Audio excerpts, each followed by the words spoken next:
Jolimbe malimo kar kano lee ma Nairobi National Park yogo pek magikalie kaluwore koda lwasi marach mar tich kuom thuolo malach sani. Kaka jafwambo marwa Linet Undi leronwa, derepego wacho ni tamogi kano gechegi kano lee no ka otergi mabor gi kastembe mabende biro neno lee kanyo.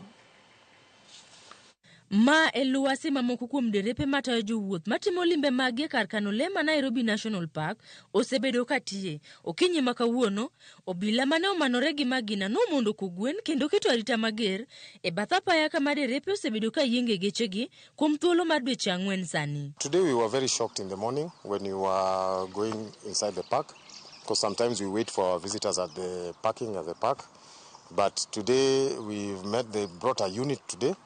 And this has been constant harassment that has been happening. Sasa tunashangaa, sisi si wa Kenya. Sisi pia tunalipa revenue the same. Tunalipa kuingia park tunalipanga 1510. Wewe na dereva na gari kupeleka watu ndani. Mgeni analipa $43 foreigner, alafu Mkenya analipa $430.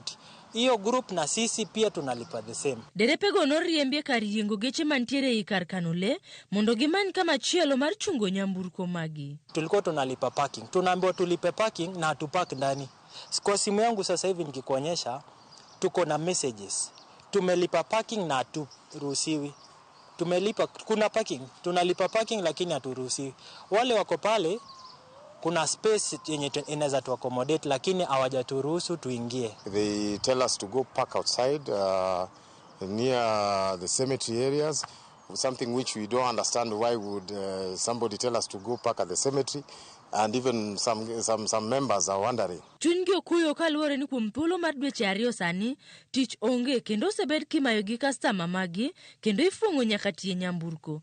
Giwacho ni omed kwan obila marito rangach kendo arita oridi gino mamiyo ok ginyal donjo e rangach ka derepe mamoko matayo jolimbe to tiyo maonge ng'ikruok mora mora. Kata samoro kwa park e gate oko kanyo to wayudo welo kwa donjo godgi ei park.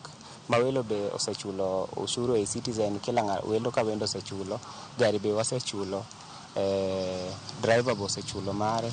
Koro ka gari dwa donjo iye kucho kendo gifrustrate wa, gigolo nyaka muya e tie gari mondo magigol welo, magilor welo e gari, aito gikelo gachgi machielo mondo kating welo. Koro en frustration mosebedo kadhi kuom ndalo mathoth. Derepegi ywak ewi chik manyien moketnegi magiwacho ni ok opuodhi kamora mora. Wakati ule kulikuwa na free entry mwezi uliopita, sisi hatukubaliwa hata hatukuruhusiwa kuonekana huko.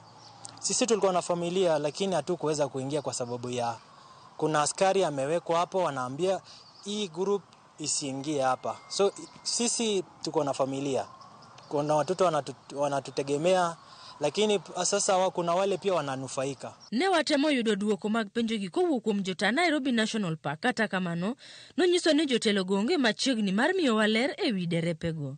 Derepegi koro kwayo sirikal kaachiel gi jatend migawo mar limbe pachoka Rebecca Miano mondo rang wachno kaluwore ni ma e kinde ma jolimbe modhuro koro timo limbe pachoka.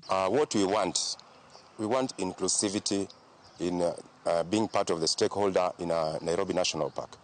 We don't want to have this seclusion they are doing and favoring one team against the other. E kinde manyasi mar Christmas koro goyo hodi pachoka kendo jolimbe bende osechako yoro machiegni mar bire pinywa kae kendo neno lee ma wantiego mopogore opogore. Moko kuom jotije matie kar kano lee ma Nairobi koro midhiero pong'o chunygi, gisebedo ka gikadhe andaki mager kaluwore ni itamogi mar donjo kanyo kendo seche mag yudo welo imayogi ipowo nyaka tie gari. Penjo maduong' ma koro gin go en ni ang'o momiyo itamogi to kar kano lee kila ng'ato nigi ratiro mar donje.